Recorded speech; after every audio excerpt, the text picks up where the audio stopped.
But I don't want any one of you to study Arabic until your thirst for it becomes uncomfortable. Like you can't take it anymore. Because if you don't have that kind of fire in you, you will quit in a week.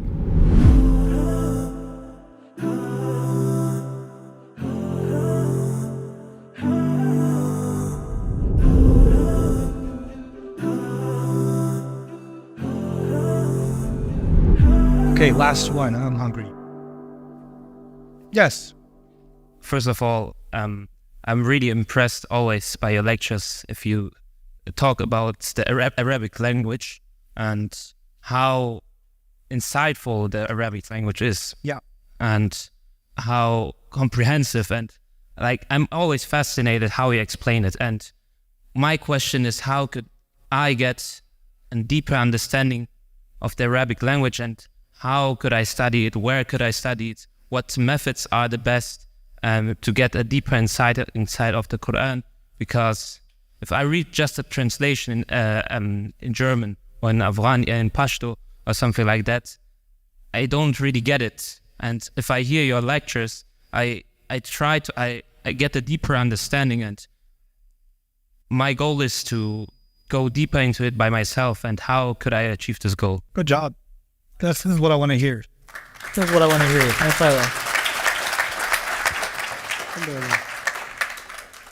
I want to make you guys feel disturbed. Why don't I have this access myself? I want to make you feel uncomfortable. And I want to turn that discomfort into a passion. Because when you say, I want to learn Arabic, it's so cool, then you're going to get lazy. But when you feel the pain of not knowing it, then you will keep going until you know it. You understand me? And part of the reason I'm giving these durus and showing you things on the screen and things like that is because I want you to feel the pain. I really want you to, hey, I want to know that. I don't know. How do you know that? Now, the thing is, I'm just telling you for myself. I studied Arabic. I've talked about this a bajillion times, but this is for you guys. I was in New York. My parents left. I was living by myself. I couldn't afford the rent by myself, so I had to get a shared apartment with a roommate, and his family lived upstairs, and I shared the basement. And I couldn't afford to go and study Arabic in some fancy place. I couldn't even afford a train ticket, much less a plane ticket. So I'm sitting in New York, working full-time, going to college full-time, and I have the dream of learning Arabic. And I found somebody teaching an Arabic course. I'm like, okay, I'm going to do it. I would go to college in the morning, work in the evening, and late at night, I'm going to this Arabic class after two trains and a bus, and then a long walk to get to the class. I'm taking his Arabic class, which means at least I got a start. And you know how long that class was? 3 weeks long. That's it. This is 3 weeks. And then the teacher left. And then I'm like, what do I do now? Then I found some used books outside the bookstore that I could afford. It was $4. I bought that, and the book already had all these markings in it. I was like, I don't care. I'm going to learn from this. And I didn't understand 90% of the book. So I kept taking a train from Queens to Brooklyn to ask the imam, some Arab imam. I was like, Mahada, Mahada, Mahada. That's the only Arabic. Mahada, what's this? What's this? What's this? And he'd be like, and then he'd just keep answering my questions. And then I was like, okay, I need to save up a little bit, get the next book, then get the next book. I bought whatever used books I could find in Arabic, because this is in 1835. We didn't have Google. We didn't have PDF downloads, you know. This is before those days. I come from the ancient times of cassette tapes, and somebody had a Sony Walkman. They were cool, you know. So I buy another used book, the Cambridge Elementary Modern Standard Arabic book, which was written in the 70s at Cambridge University in England. I found a used copy of it. And it was meant for people that want to work in the oil industry back in the 70s. If you want to get a job in Dubai or Saudi or whatever, go through this curriculum and you'll learn how to make, oil deals in the Arab world. And I went through that entire curriculum by myself. I did that book in 1 month. Just plowed through it, studies. And while I'm going to school, while I'm going to college, what I'm trying to tell you is, I didn't wait for someone to say, how do I begin? I was like, I can't wait. I'm going to do whatever I can. And I just kept going and going and going. And then I found one teacher, another teacher, another teacher, another book. Then I was like, I don't know anything. My God. By the time I got to advanced grammar, I was like, bro, I've been studying for 2 years. I didn't know any of this. And then I started studying that. And when I finished that, then I'm like, Balagha, I don't know anything. Dude, what is this? And then I started studying that. So and then eventually I turned all of that into a curriculum. Like, if I had to go here to find my path, I want to take the next generation of students to give them this. Here's the path laid out for you. And I didn't have a teacher I could study with full time. First of all, I couldn't afford it, and I couldn't afford the time. So all I had was either cassette tapes or old books or, just pounding my head against the wall. That's how I studied Arabic.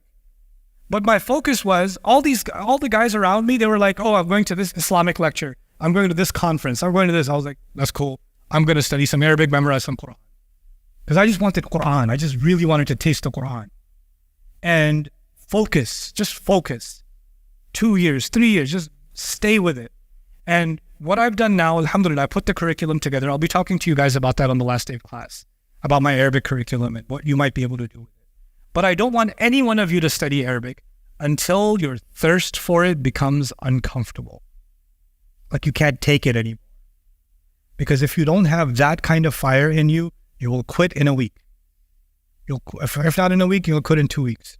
But if the right fire is built inside you, the thirst for just direct access to God's speech, that thirst gets built inside you, you will work. You will work hard. And then you will stop. This generation, I don't give you guys enough credit. There's enough hard workers among you, but one of the things that scares me about this generation is this is a generation of convenience. And we're slowly coming out of that. You say, but if the class is not in person, and it's not in an air-conditioned room, I don't know. I'd rather study under these conditions. Like the learning has to happen on your terms, because it's like you're ordering food at a restaurant. You have to pick which toppings you want. If you're really thirsty for this knowledge, then you will get it any way possible. And are there more ways of accessing knowledge now than ever before in human history? Yeah. And we're lazier now than ever before in human history. It's ironic. People used to travel across deserts, man, to learn 2 words. And now you can just Google it. You can just open up, oh, I know this YouTube video, but it's too long. It's like 2 hours. I don't have 2 hours. Is there a faster way to learn? Is there a McDonald's version of Arabic? Can you give me that? Look, if you want fast food, you can get fast food, but you know what happens to your stomach after fast food? You can get quick fix Arabic, but if you want it long run, I'm telling you, those of you that are serious, I'll give you a plan of action. Within a year, you can start to have direct access to the Quran. And within 2 years, you can become a very advanced student. And I'm talking about part-time. I'm asking nobody to leave their job or school or family or, goodbye, I'm learning Arabic. Like, you don't have to do that. You could do this part-time. You could do this at home. You can do it. I'm telling you, you could. So, I know it's time for us to go, but I'll take one last one, make it really quick. Hey everyone, the clip you just saw was me teaching something about the Arabic language and the intricacies that are involved in appreciating the depth of the Quran. I want you to have that skill for yourself. I want to be able to teach you this stuff so that you can appreciate firsthand what's going on in the language of the Quran. I know that might be intimidating, but the first steps you can take are actually available from me on YouTube. Just take a look at this series that's showing up on the screen. Get started on this playlist. It's called the Dream Intensive 1. Start with day 1. It's just a 10-day commitment. Let's see how far you get, and I'll give you further instructions.